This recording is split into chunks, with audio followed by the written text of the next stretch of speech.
would it be feasible for somebody like myself to drive around the world?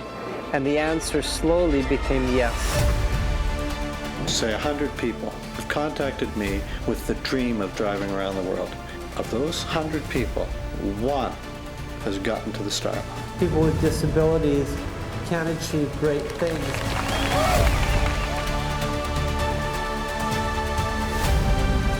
Mike needs a vehicle like that because it's who he is. He needs power, he needs strength, he needs speed. Yesterday was bar none the toughest driving I've ever done in my life. He'd collapse almost. Like, you know, he'd be utterly exhausted. I'm physically beat, I'm emotionally wiped out. Whoever said driving around the world was easy.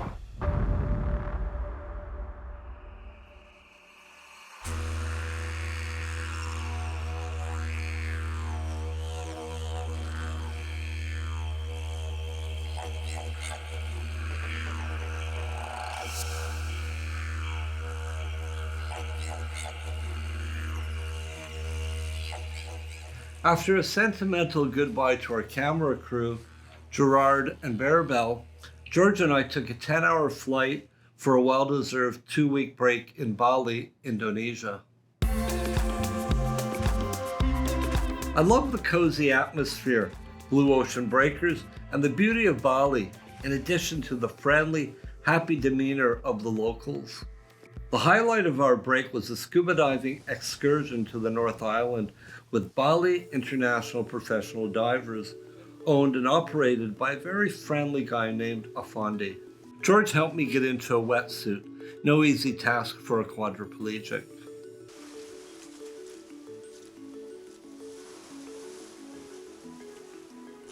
Finally, after 15 minutes of struggling, I was ready to descend with Afandi as my buddy and Rasta as George's buddy.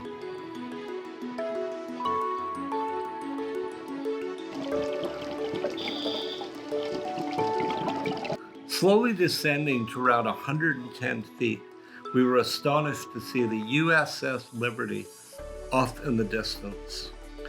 As we made our way to the wreck, Alfondi would swim above me, holding my tank and guiding me forward in the prone position. This way I could take in the magnificence of the coral, plant life, and abundance of fish of all sizes and colors. We made our way to the massive 200-foot-long ship, which was in remarkably good shape and just teeming with every species of ocean life imaginable.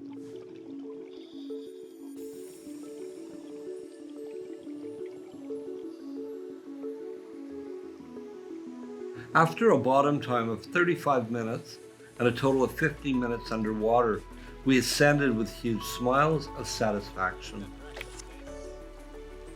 It was a great day and a memorable experience, making it one of the best dives of my life. On June 26, George and I boarded a Qantas flight to Perth, West Australia. The 4-hour flight would take us directly south over the wide open expanse of the Indian Ocean.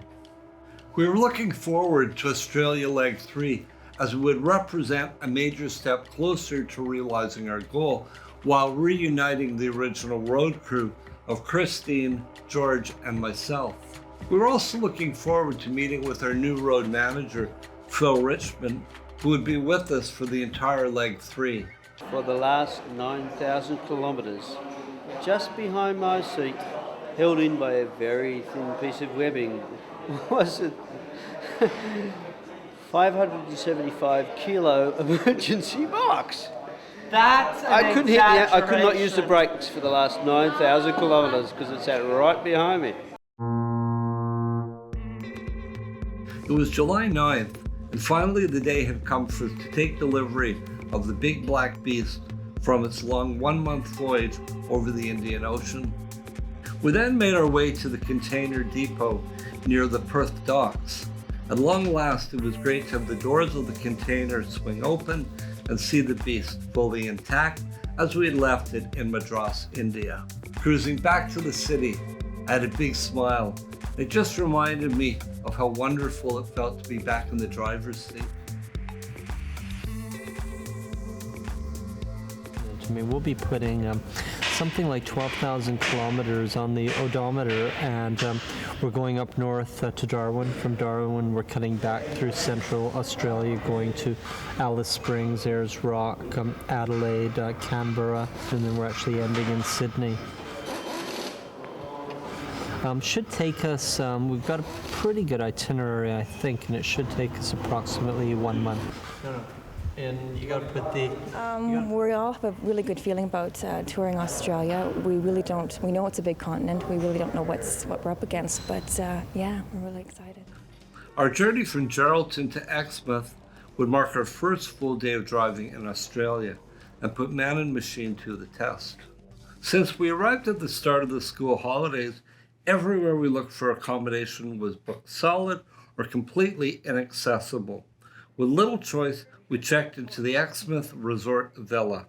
The only rooms available were tiny, and the only bathing facilities was a cramped shower stall. I was in a shower, and obviously not accessible, so we had to bring a plastic chair in, and the plastic chair was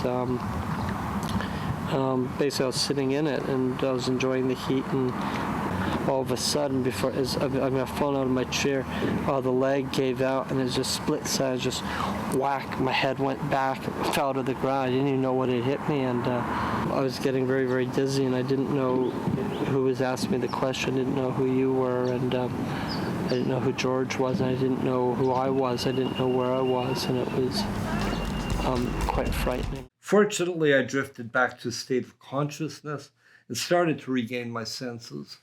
As we patiently waited for a vital truck part to arrive from Perth, we made the most of this beautiful seaside town of approximately 2,000 residents. While cruising around to the beach, shopping precincts, restaurants, and internet cafes, I was truly amazed at the level of wheelchair accessibility of the place.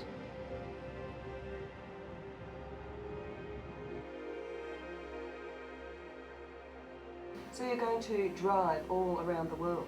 Yes, and we're trying to use it as the platform to raise awareness about spinal cord injury, and importantly raise funds for spinal cord rehabilitation and research. With the truck repaired, we were back on the road early in the morning, July 18th, and en route to Port Hedland. We were on long straight roads as far as the eye could see, and often no other vehicles in sight other than the odd road trains. These trucks would be hauling over 10 trailers of fuel or supplies, rolling on more than 100 wheels, and could take up to 1 mile to fully stop. You had to make sure that the road was clear for quite a distance, as it could take up to a minute or more to pass one of these vehicles. It was a very arid part of the world with little in the way of vegetation, just the odd mangled trees. The landscape slowly changed from flat and barren to very scenic areas of rugged and flourishing hills and valleys. We stopped for lunch in the small town of Catherine and took in the majesty of the rugged cliffs, canyons, and river valleys.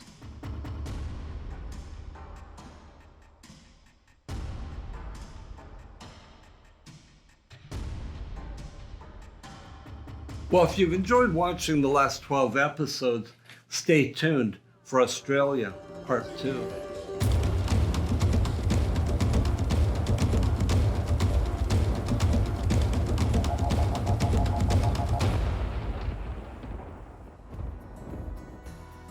Please remember that people with spinal cord injuries are suffering more than ever during this global pandemic. This is the time that our 3 vital charities need your support.